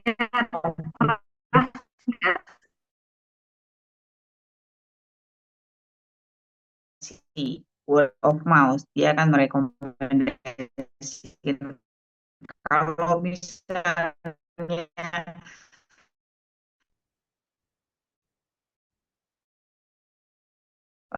teman-teman baca artikel tentang loyal itu apa sih? Itu pasti saya akan membeli lagi di kemudian hari, saya akan merekomendasikan gitu ya. Apakah ada emotional engagement-nya atau emotional attachment-nya? Sometimes ada, sometimes enggak. Itu kayak perluasan definisi dari loyalitas. Tapi awalnya itu dia hanya repeat purchase. Lalu kemudian kalau kita bilang, boleh kita tuh nggak switch ke brand lain. Kadang-kadang kita nggak switch. Emang kita nggak boleh loyal lebih daripada satu brand. Emang Bapak Ibu di sini pakai baju satu brand semua dari atas sampai ke bawah kan enggak? Saya punya brand tertentu 3 4 gitu saya beli, saya loyal sama masing-masing tapi bukan berarti saya switch ya. Ya saya pakai lebih dari satu aja gitu. Jadi kalau misalnya tadi kita tanya, sebenarnya konsumen ini loyal nggak sih ya? Kalau simple definition yang tadi itu, loyal dia. Dia bukan loyal sama promonya, dia loyal sama tokonya. Kenapa? Karena dia beli keterusan ke toko itu kan. Terus-terusan dia melakukan, apakah dia rekomendasi? Most likely dia akan rekomendasi loh. Bener nggak? Kan dia datang berkali-kali, berarti dia puas. Maka dia akan bilang, di sana aja kalau beli murah. Itu yang terjadi, tadi udah disebutkan contohnya Matahari Ramayana gitu. Yang kemudian kalau kita bawa ke pertanyaan berikutnya, jangka panjangnya apa? Ya, tutup kan Matahari beberapa gerai gitu. Mungkin udah nggak ini lagi gitu. Matahari itu kan kebanyakan harganya sudah di markup duluan, baru diturunkan. Dan itu bukan isu baru, isu lama gitu. Dari bahkan sebelum dia tutup tuh orang udah tahu semua. Tapi kenapa orang datang ke sana? Tadi sudah disebutkan oleh kedua kelompok ada unsur hedoniknya, ada unsur psikologisnya gitu ketika melihat diskon dan lain-lain gitu. Jadi ketika itu dihilangkan, maka satu nilainya hilang gitu kan. Kemarin kita ceritakan nilai itu nggak bisa solid hanya hedonik doang, fungsional doang, nggak bisa. Biasanya kombinasi, cuman persentasenya aja mana yang ini gitu. Nah ketika hilang hedoniknya, otomatis benefitnya kan tinggal yang utilitarian yang menurut mereka pun akhirnya kurang. Kenapa? Karena harganya lebih mahal, benefitnya lebih tinggi gitu. Jadi kalau dibilang loyal, jadi ada yang kita sebut dengan habitual loyalty. Ya, nanti kita sebelum masuk ke teori sedikit, kita sebutnya dengan habitual loyalty. Habitual loyalty itu apa? Loyalty karena dibangun dari habit. Dan itu sebenarnya adalah salah satu strategi pemasaran untuk gimana caranya kita membangun habit si konsumen sehingga si konsumen tersebut terikat karena dia terbiasa melakukan sesuatu. Jadi dia tidak lagi membandingkan antara mana benefit yang lebih bagus antara A dan B, mana cost yang lebih sedikit antara A dan B, tapi simply karena dia terbiasa. Jadi apa namanya benefit utamanya itu adalah dia tidak mau lagi belajar untuk dari awal belajar mekanisme baru, dan itu bukan hanya terjadi kalau di contoh kasus kita dia terbiasa dengan harga promo gitu kan ya. Mungkin sebagian tahu kalau di tempat lain dia bisa dapat harga sama gitu, nggak bisa pakai promo. Tapi terbiasa dengan promo-promo itu. Apakah harus selalu harga? Enggak. Kita mungkin terbiasa punya juga habitual loyalty pakai Shopee karena saya familiar dengan menunya Grab. Sesimpel itu. Begitu Grab ganti itu menunya dan saya harus belajar lagi, saya hilang tuh keinginan saya untuk loyal sama Grab. Saya langsung coba, kayaknya saya lebih familiar sama Gojek. Gojek saya pernah coba, ini saya gitu lagi. Pernah kejadian sama Snapchat. Snapchat juga kasusnya begitu. Orang sudah nyaman pakai, tiba-tiba dia pindah-pindahin menunya, orang mesti belajar lagi. Akhirnya orang, ya kalau belajar lagi mah mending kita sekalian window shopping lagi dong. Lihat-lihat lagi dong apa pilihannya, ngapain mesti di sini. E-banking, berapa banyak nasabah banking yang nggak mau pindah hanya gara-gara mereka terbiasa. Itu namanya habitual loyalty. Jadi apakah disebut loyal? Kalau kembali ke definisi dasar, itu disebut dengan loyal. Itu. Yang kedua, kelompok satu lagi bilang ada true loyalty, ada apa tadi? Semu apa? Loyalitas semu sama loyalitas sejati. Let's be honest, honest aja deh sekarang gitu ya. Emang ada ya loyalitas sejati? Untuk barang-barang yang seperti debt store ya. Kalau misalnya mungkin mobil gitu, mungkin orang ada loyalitas sejati. Kalau untuk barang-barang yang kita gunakan sehari-hari, saya nggak yakin ada orang yang loyalitas sejati itu. Jadi ujung-ujungnya adalah habitual tadi, atau hitung-hitungan murah-murah harga rasional gitu. Jadi apakah salah membangun loyalty dengan habit? Nggak salah. Simply kayak ritual, ritual kayak orang makan Oreo, itulah contoh paling klasik ya kalau kita ngomong. Oreo diputer dulu, dicelup, itu kan cara mereka membangun habit. Nanti begitu tiba-tiba nanti begitu diputar, ternyata nggak nempel lagi tuh apa namanya krimnya atau gimana, keganggu nggak dia? Keganggu itu bisa jadi dia nggak mau makan Oreo lagi misalnya. Atau rasanya yang tadinya ngeblend ada asin-asinnya ketika dicampur dengan susu rasanya begini tiba-tiba berubah, itu merusak ritualnya dia. Bisa jadi dia nggak mau apa namanya ya beli lagi itu Oreo itu.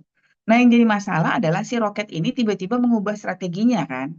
Jadi dia harusnya paham bahwa oke, konsumen gue itu sebenarnya loyal, tapi loyal itu based on habit, ada promo, harusnya dia pelan-pelan merubahnya. Kalau memang dia mau tetap pada segmen yang itu. Ya, apakah pakai hybrid pricing atau kayak Shopee aja yang didik kita gimana? Kita kan dididik sama Shopee nih. Gimana caranya tetap harus di Shopee kan, mulai dari yang jor-joran sampai sekarang tinggal 10% gitu. Tetap di situ juga karena nggak dar hilang gitu, tetap juga di situ gitu. Satu itu, yang kedua, dia mau merubah strategi itu kenapa? Apakah mau ganti segmen pasar?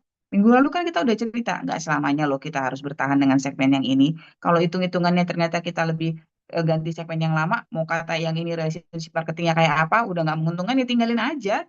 Kita ke tempat yang lain, nggak segmen yang lain nggak apa-apa. Nah, ketika dia mau, jadi ada dua opsi itu tadi. Dia mau pakai tetap segmen yang lama atau dia mau ganti segmen. Kalau segmen yang lama, berarti dia harus pelan-pelan ngerubahnya. Karena itu habitual. Susahnya orang tuh kalau habitual itu diganti itu susah banget kan ya. Jangankan kebiasaan baik, kebiasaan buruk ini susah banget merubahnya. Lalu yang kedua, dia harus sediakan value lain pengganti dari yang itu. Ya, gimana? Kan kalau tadi ditanya competitive advantage-nya apa gitu. Kalau competitive advantage-nya ternyata low cost-nya dihilangin, hilang dong competitive advantage-nya. Harus bikin yang baru dong. Either dari misalnya, saya katakan misalnya tadi profilnya ada keluarga, apakah dia mau bikin fasilitas buat keluarga, ditambah dengan tempat makan-makan yang banyak, atau apa di sekitar gitu, atau seperti yang dilakukan oleh Transmart, Carrefour dulu. Dulu kan hyperstore atau hypermart itu nggak ada tuh, kayak dia punya food court sendiri di dalam kan. Kalau nggak salah tuh pencetus pertama itu Carrefour, dia bikin di dalam orang bisa makan-makan dan segala macam. Itu kan uniqueness-nya dia gitu. Jadi ketika dia mau tekan nih yang satu ini, value yang satu ini dia mau dia ilangin pelan-pelan, dia munculin value lain yang membuat orang, oh ya udahlah nggak apa-apa di situ aja walaupun udah nggak diskon, tapi dia punya value yang lain gitu. Sama seperti kalau dia mau tinggalin segmen yang lama, dia mau pindah ke segmen yang baru, berarti dia harus siapkan value yang baru sambil dia mendekati segmen yang baru ini dong. Berarti dia tinggalin tuh yang lama gitu. Matahari sebenarnya udah coba tuh pakai hybrid pricing, bukan hybrid pricing lagi dia, hybrid segment. Dulu kan pernah ada matahari yang mahal ya, apa namanya ya? Di Citos tuh dulu mataharinya matahari yang agak mahal tuh. Aduh, apa sih namanya istilahnya? Pokoknya matahari yang versi premium lah gitu, dibandingkan sama matahari yang biasa. Oke, itu. Lalu tadi saya sempat ada tadi kelompok 5 kalau saya bilang itu nanti kalau jangka panjang tuh kalau diskon terus persepsi nilainya rusak gitu. Persepsi nilai di mata konsumen mungkin nggak rusak, tapi dari segi apa profitnya si perusahaan mungkin kalau dia nggak bagus manage-nya ya bisa jadi long term-nya kan profit itu bisa dari kualitas dari margin yang besar atau margin kecil tapi banyak pilihan toh gitu. Ya. Apakah persepsi nilainya rusak? Kalau kalau itu dikaitkan dengan long term consequences dari diskon besar-besar, menurut saya bukan persepsi nilainya rusak gitu. Lalu kemudian tadi ada juga diskusi mengenai kalau misalnya harganya nggak diskon lagi, berarti nanti citra brandnya akan naik. Citra yang brand itu akan baik untuk si konsumen ketika citranya naik gitu kan, harganya naik, jadi citranya naik gitu. Tergantung juga sih barangnya apa, segmennya siapa gitu. Kan ujungnya kita itu adalah profit, bukan citra. Citra naik kalau profitnya turun mau ngapain? Kan gitu. Citra yang baik itu juga nggak identik dengan harga yang tinggi kan. Ya, jadi kadang-kadang harga rendah citra yang baik oke fine gitu. Jadi eh, nggak itu bukan nggak pas kalau kita bilang eh, long term consequences dari jor-joran diskon itu adalah itu gitu ya. Oke, sekarang saya mau bahas. Udah ya, kira-kira itu ya tadi jawabannya. Apa aja sih pertanyaannya? Ntar saya lupa juga. Apakah loyal? Oh iya, habitual loyalty. Apa yang salah karena dia langsung jor-joran ngerubah diskon? Lalu apa upaya yang Anda lakukan? Tadi ya, memperbaiki pelan-pelan dan menggantikan nilai pengganti. Memberikan nilai pengganti. Saya share ya. Hmm.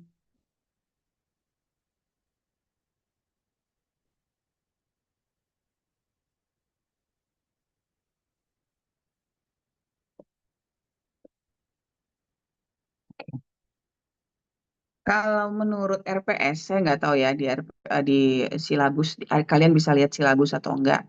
Ada yang disebut dengan 4 kuadran pelanggan gitu ya. Ini diambil dari artikelnya Renats and Kumar tahun 2000. Jadi Renats and Kumar itu membagi konsumen yang loyal itu dari kepada 4 kuadran. Ada butterflies, ada true friends, ada strangers, ada barnacles. Eh, Sumbu X-nya ada loyalitas, sumbu Y-nya adalah profitabilitas. Intinya adalah tidak semua konsumen yang loyal itu menghasilkan profitabilitas yang tinggi buat perusahaan, gitu kan? Nah, contohnya misalnya yang butterflies. Profitabilitas tinggi, loyalitasnya rendah, menguntungkan tapi tidak bertahan lama. Itu adalah konsumen-konsumen yang beli sekali-sekali gitu ya, tapi dia tidak apa namanya, mungkin tidak akan jangka panjang gitu. Sehingga apa yang harus dilakukan perusahaan selagi dia masih beli, kita keruk keuntungan sebanyak-banyaknya. Gimana caranya dia terus membeli dalam jumlah yang besar, misalnya dalam kuantitas yang besar, karena kita tahu dia nggak bakal lama gitu. Contohnya apa ya? Contohnya apa kira-kira?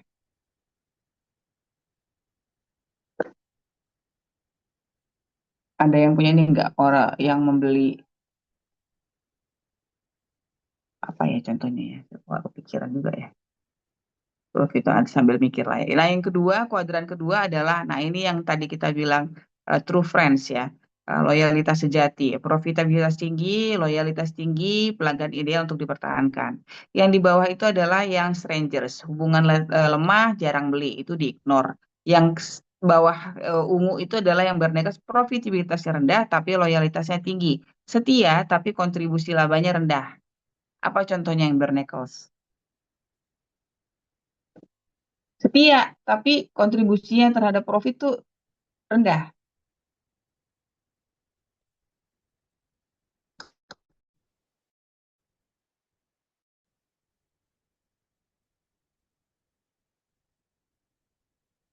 Orang yang gajian tanggal 25, tanggal 28 udah habis tuh.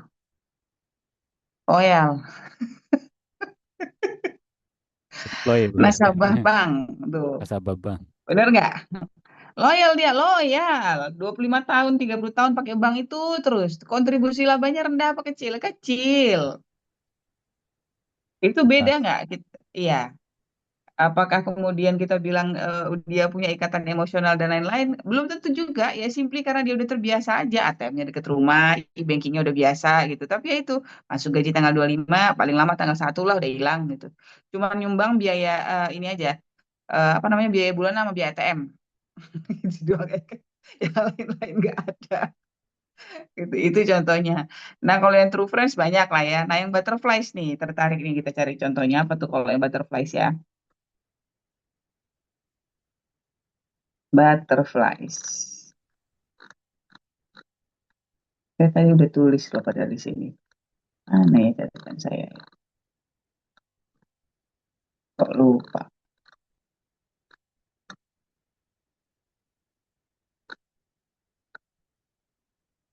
Profitabilitas tinggi, loyalitasnya rendah. Ini biasanya untuk barang-barang yang harganya mahal, tapi tidak dikonsumsi secara rutin gitu. Misalnya orang-orang tertentu yang misalnya kalau pesawat itu kelas bisnis gitu ya, profitabilitasnya tinggi gitu, tinggi dong ya, kan sama biaya operasionalnya yang bisnis sama yang ini, cuma beda makanan doang sama kursi ya, cuman harganya bisa 3 kali lipat, 4 kali lipat gitu, tapi mungkin tidak secara apa namanya, nggak loyal gitu, kadang-kadang dia naik pesawat yang ini, kadang-kadang dia pesawat yang itu gitu, itulah contohnya kurang lebih butterflies. Jadi kalau bicara mengenai 4 kuadran pelanggan berdasarkan loyalitasnya, yang ini ya Bapak Ibu ya, 4 yang ini. Yang mana yang harus di-keep? Ya tentunya yang true friends dong. Lalu yang butterfly sama burnakers apa nggak di-keep? Di-maintain dengan cara-cara tertentu. Nanti kita lihat pembahasan yang lebih lanjut di bawahnya. Nah, kemudian saya akan masuk ke berikutnya. Ini saya ambil dari pembahasan Harvard Business Review. Judulnya Unlock the Mysteries of Your Customer Relationship ya.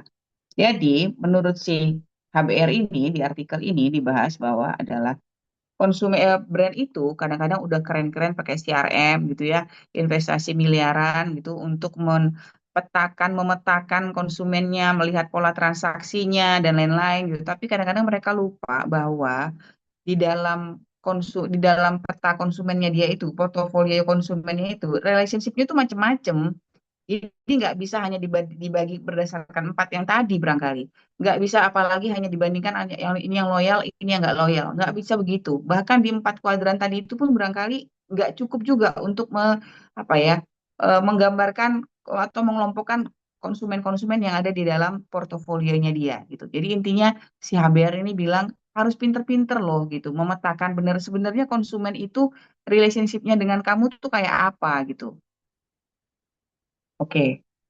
Ini ya. Jadi dia sebutnya dengan relational intelligence. Jadi relational intelligence itu adalah bagaimana si perusahaan atau si brand itu cukup peka untuk bisa memahami bahwa portofolio konsumennya itu terdiri dari berbagai macam bentuk ekspektasi hubungan. Jadi konsumen-konsumen itu yang loyal itu pun sebenarnya mungkin punya ekspektasi yang berbeda-beda. Nggak semuanya konsumen itu suka diteleponin tiap hari misalnya. Nggak semua konsumen itu mengharapkan promo. Nggak semua konsumen itu mengharapkan perhatian khusus. Malah mungkin beberapa konsumen yang ya walaupun misalnya kita ambil contoh di bank uangnya banyak, tapi dia nggak suka tuh di deket-deketin sama, ada kan orang kayak gitu ya. Ada orang yang karena duitnya banyak kalau nggak pernah ditelepon tuh marah. Duit saya di sini 15 miliar kok nggak pernah dia peduli sama saya. Hal-hal kayak begitu tuh gitu. Itu jadi harus deep into ke situnya, bukan hanya sekedar oke kalau uang 15 miliar treatment kita sama ya begini semua. Kadang-kadang belum tentu gitu. Kayak pemakai kartu kredit. Ada orang pakai kartu kredit yang nggak ngejar promo, dia hanya simple bayar aja. Ada yang ngejar promo aja. Itu kan apakah loyal? Loyal, cuman tipe hubungan loyalnya tuh beda gitu. Jadi sampai begitulah harus kita petakan gitu. Nah, si HBR itu memetakan hubungan itu pakai istilah-istilah kayak gini nih gitu ya. Ada secret affair, ada one night stand gitu ya, ada marriage partners gitu. Seribet ini gitu. Kalau sebenarnya kalau perusahaan itu mau benar-benar dig into the portfolio itu tuh bisa banyak kayak begini nih gitu. Ini kuadrannya berdasarkan apa sih? Berdasarkan sebagai si konsumen itu bisa ngecharge harga premium Nah, yang untuk sumbu Y, lalu sejauh mana sih berkontribusi terhadap market share-nya si konsumen, si perusahaan. Jadi kan tadi kita cerita, untung itu kan bisa dua, dari si marginnya gede atau sedikit, marginnya kecil tapi penjualannya banyak. Nah, kalau yang marginnya sedikit penjualannya banyak itu yang sumbu X tuh, market share-nya gede. Tapi kalau yang sumbu Y itu adalah yang penjualan sedikit tapi karena marginnya gede, jadi dia untungnya jadi gede juga. Nah, itu yang sumbu Y untuk yang price premium. Kita ambil contoh berapa? Misalnya orang one night stand gitu, fling, secret affair. Mereka tuh willing untuk bayar mahal, nggak sensitif dengan harga gitu. Jadi karena kenapa ya? Karena mau nyoba doang atau ya sekali-sekali aja gitu. Sekali-sekali kita pengen apa namanya nginep di hotel bintang, terus sekali-sekali kita pengen punya jam mahal satu biji aja, yang lain murah-murah aja gitu. Itu nggak terlalu sensitif tuh sama harga. Itu treatmentnya beda tuh. Nah, kalau yang di sebelah kanan misalnya marriage partners, best friends ini yang ribet. Yang ribet itu adalah yang nanganin yang consumer yang sebelah bawah, kuadran bawah itu. Kenapa? Karena mereka sensitif dengan harga. Lalu sedikit aja ada perubahan nilai. Kalau kayak seminggu lalu kita bicara mengenai community, ya kan, berubah nilainya sedikit, mereka merasa dikhianati. Ya gimana dalam marriage, dalam perkawinan lah ya. Dikit aja salah ini ya salah gitu kan. Beda kan kalau sama selingkuhan ya Bapak Ibu. Sama selingkuhan tuh kayaknya lebih nerimo gitu ya. Tapi kalau marriage Pak itu yang di bawah tuh apa namanya gambarannya lah kurang lebih gitu ya. Mudah-mudahan Bapak Ibu paham lah ya maksud saya. Jangan, ini bukan istilah dari saya ya Bapak Ibu, ini dari Harvard Business Review. Jadi jangan bilang saya yang mesum ya Bapak Ibu. Oke, lanjut. Contoh-contohnya ada contoh-contohnya. Nah, sesudah kita petakan tadi, nah ini misalnya sesimpel misalnya ada seorang konsumen dari grocery apa namanya supermarket gitu ya, yang mau ngasih saran nih buat si konsumen, buat si supermarketnya, hey supermarket bikinin dong yang bisa diantar ke rumah belanjaannya gitu. Ternyata ketika dia udah ngasih saran gitu ya, ternyata dicuekin tuh sama supermarketnya. Nah, itu tipe hubungan yang mana? Yang pasti bukan yang fling, yang one night stand dan segala macam itu kan, dia udah mungkin udah di kuadran bawah tuh yang ngerasa dia udah badis gitu ya. Nah, kalau badis tuh atau bahkan marriage partners gitu. Kalau marriage partners tuh harus didengerin, harus direspon. Either pun dia bilang nggak bisa, tapi harus direspon. Ketika nggak direspon, dia marah, dia hilang tuh gitu. Tapi ada orang-orang yang mungkin memang nggak sedekat itu hubungannya, ya sekedar mau kasih saran aja. Kalau nggak ya udah nggak apa-apa gitu. Nah, itu treatmentnya beda lagi misalnya. Atau contoh kedua adalah misalnya ada brand yang tadinya itu buat wanita-wanita big size, sekarangnya udah mulai banyak. Tiba-tiba mungkin karena satu dan lain hal gitu ya nggak cocok lagi hitung-hitungannya, terus mereka mau beralih untuk melayani konsumen yang lebih slim, konsumen normal. Nah, kalau buat orang-orang yang biasa atau dia bikin dua brand gitu, yang satu buat brand yang orang-orang yang oversize, satu lagi yang size normal gitu. Kalau konsumen yang di marriage partners tadi, yang di bawah tadi itu mungkin ngerasa kok dihianati ya gitu. Kan kita udah sehati ya. Kan image ini kan brandnya buat saya. Kok sekarang lu beralih ke yang wanita ini slim? Kan udah banyak merek slim. Ngapain ngurusin merek slim? Ada konsumen kayak begitu gitu. Tapi ada juga yang nggak apa-apa ya. Udah sementara asalkan kebutuhan saya masih terpenuhi ya nggak apa-apa gitu. Kurang lebih seperti itulah ya dinamika dari si ini. Nah, jadi kurang lebih ada 6 nih nanti dia apa namanya kategorikan kelompok-kelompok yang tadi itu, si yang banyak-banyak tadi itu, tipe-tipe konsumen itu sebenarnya masuk ke dalam 6 kelompok ini. Yang pertama adalah basic exchange, itu kita nggak usah bahas lah, seperti kita beli sabun, beli sampo, beli ini itu, oh, no issue buat relationship, kita nggak perlu extra effort untuk maintain mereka gitu. Kemudian yang kedua adalah business partners gitu. Nah, itu harus didengerin sarannya mereka apa. Kayak tadi contoh yang grocery store konsumen itu ya, ketika dia memberi saran harus kita apa namanya harus kita tanggapi dengan cepat. Ketika mereka punya masalah harus cepat kita selesaikan gitu. Lalu yang ketiga adalah ya yang sling. Yang sling itu adalah dia cuma mau nyobain aja gimana sih rasanya punya barang ini gitu. Tapi habis itu dia nggak banyak apa namanya nggak nyoba lagi gitu. Misalnya ada contoh itu kayak contohnya Swatch gitu ya. Kalau nggak salah saya di artikel itu dia sebutkannya Swatch gitu. Swatch itu kan brand yang tengah-tengah ya, dibilang mahal banget enggak, dibilang murah banget enggak gitu ya. Cuman bagi sebagian orang mungkin mahal gitu.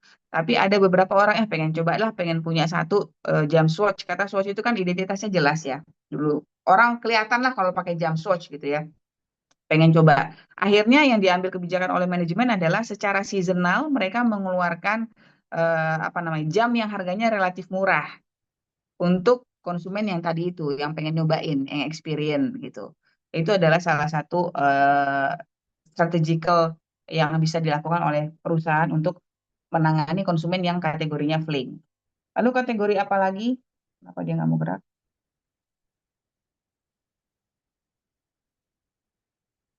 Nah, ada yang best friend.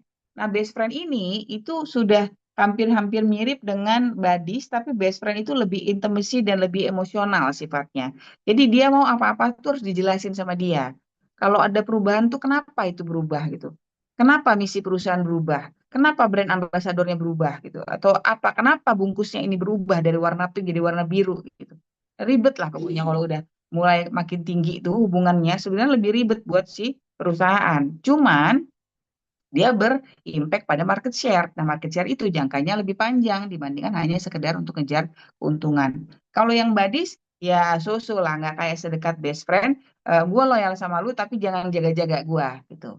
Jadi misalnya kalau di sini dia kasih contoh, punya lebih dari satu brand yang dia loyal. Saya loyal dengan bir merek A gitu ya, tapi jangan larang-larang saya untuk beli bir yang lain. Jadi dia punya lebih dari satu preferensi merek.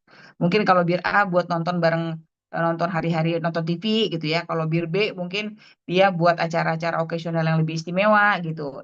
Seperti itulah. Jadi loyalnya itu banyak barang. Ada yang terakhir adalah master slave. Master slave ini yang paling berat, yang paling loyal ya. Kenapa? Karena dia menuntut si brand itu bukan paling loyal, paling demanding karena dia menuntut si brand itu atau si perusahaan itu mengikuti apapun yang dia katakan. Jadi itu namanya master slave gitu. Nah, ini adalah 6 kelompok pelanggan yang coba dipetakan oleh si siapa lupa nama penulisnya itu ya, penulis artikel di Harvard Business Review ini.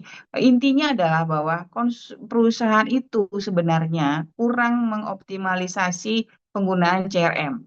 CRM itu investasinya mahal gitu. Jadi bukan hanya sekedar memetakan kelompok-kelompok besar, tapi harus benar-benar paham jenis relationship yang di dalam itu gitu. Apakah semua perusahaan harus melakukan itu? Tentunya enggak ya.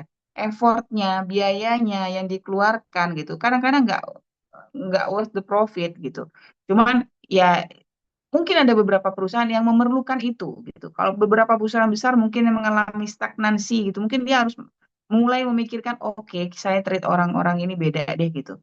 Saya treat konsumen ini beda-beda deh sesuai dengan apa namanya kebutuhan dan keinginannya dia. Apalagi sekarang udah pakai AI, gampang banget sebenarnya melakukan ini. Nah, ini adalah beberapa strategic approach yang bisa dilakukan oleh perusahaan gitu ya. Ada bolster, ada shift, ada change gitu. Kayak kalau bolster itu kita membangun sebuah identitas baru buat si konsumen gitu sehingga dia atau membangun ekosistem baru yang membuat dia semakin ketergantungan dengan kita. Kalau yang shift itu kita kemudian memberikan vibe bahwa dia itu adalah bagian dari kita, membangun relationship yang lebih intim gitu ya. Kayak contohnya di sini ada sebuah airlines yang kemudian menyebut nama si konsumennya itu sebagai buddies gitu. Itu adalah gestur-gestur atau vibe-vibe yang dilakukan oleh perusahaan untuk mengarahkan si konsumen ke arah hubungan yang mau dibentuk oleh si perusahaan gitu ya. Kalau yang Bolster tadi itu contohnya adalah Harley Davidson gitu. Dia bangun identitas baru gitu. Sehingga membuat si konsumen itu loyal gitu ya. Itu kan tergantung jenis produknya juga dan jenis konsumennya juga. Yang ketiga adalah change. Change itu hanya meningkatkan, bukan hanya sih, meningkatkan status konsumen dari yang biasa, dari transaksional menjadi relationship yang lebih dalam, macam-macam ininya, polanya, caranya kayak apa, coba macam-macam. Ada membership tadi sudah disebutkan, ada mungkin pelayanan yang lebih customized dan lain-lain. Nah, terakhir adalah guna dari yang tadi kita memetakan kelompok-kelompok kecil dari konsumen itu secara lebih detail, konsumen-konsumen itu seperti apa bentuk relationship yang diharapkan itu adalah untuk meningkatkan relationship-nya dengan si konsumen. Harapannya tadi yang tadinya cuma fling, kemudian bisa jadi buddies, dari buddies bisa jadi marriage partners gitu. Yang tadinya cuma transaksional, kemudian bisa jadi pembelian berulang, lalu kemudian jadi membership gitu. Kenapa harus dipetakan? Karena treatmentnya pasti akan berbeda gitu. Ini kita udah bicara mengenai relationship marketing yang lebih kompleks dan lebih dalam gitu. Tapi sebenarnya kalau dilaksanakan, kalau resource-nya ada, hasilnya pasti tentunya akan lebih mumpuni daripada sekedar apa metode hajar bleh gitu ya. Relationship marketing itu yang penting pakai membership gitu. Yang penting pakai email gitu. Yang penting kalau ulang tahun dikirim cake gitu kan. Nah, gitu-gitu deh. Ya, oke. Ada pertanyaan Bapak Ibu?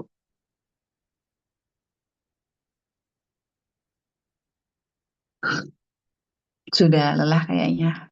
Sudah hampir jam 9. Saya paham sih pulang kantor, mesti duduk lagi. Bertahan ya Bapak Ibu, sedikit lagi. Badai pasti berlalu. Tinggal tingkat kerusakannya aja yang belum tahu. Saya selalu bilang gitu. Masih di kantor, Bu. Iya, apalagi masih di kantor. Ya, berusaha meminimalisir tingkat kerusakan aja. Tapi kalau badai mah pasti badai dan pasti berlalu. Oke, baik. Kalau tidak ada pertanyaan, saya rasa sampai di sini saja. Ya, Mbak Maya. Tanya Bu, itu bukan terkait materi Bu, tapi Ya, terkait yang kegiatan kita perkuliahan ini Bu. Kan ya. studi kasusnya biasanya kan sekitar jam 5:30 ya Bu ya. Apakah ya Mm-mm. memungkinkan lebih awal Bu buat persiapan gitu Bu? Tapi Makasih. udah bagus loh hasilnya walaupun saya kasih jam 5. Berarti kalau saya kasih jam 4 bisa lebih bagus lagi daripada ini ya. Boleh juga nanti kita try minggu depan saya kasih jam 4 kira-kira hasilnya lebih bagus, lebih Belum bisa tentu, jawab Bu. pertanyaan atau enggak. Kalau sama aja balik lagi ke jam 5. Ngapain dicepetin jam 4? Gitu. Udah Jam Jam ancur-ancuran, 5 Bu. aja, Bu. Jam 5 aja, Bu. Jam 5 aja udah. Jam 5 udah aja jam gitu ya. udah jam 4 masih di jalan pula ya. Iya, jam 4 belum bisa ngerjain juga karena belum selesai, nggak ada gunanya juga saya kasih jam 4 gitu ya. Jangan-jangan saya kasih seminggu sebelumnya pun nggak ada gunanya juga, tetap aja dikerjain di jam 5 sebelum kuliah, kan gitu. I know you lah, Binder dan Dad lah. Oke, ya, nanti kita lihat Mbak Maya ya. Ya, oke, terima kasih Bapak Ibu. Wassalamualaikum warahmatullahi wabarakatuh. Waalaikumsalam warahmatullahi wabarakatuh. Waalaikumsalam warahmatullahi wabarakatuh. Terima kasih, Bu. Sama-sama, Terima kasih, Bu. terima kasih.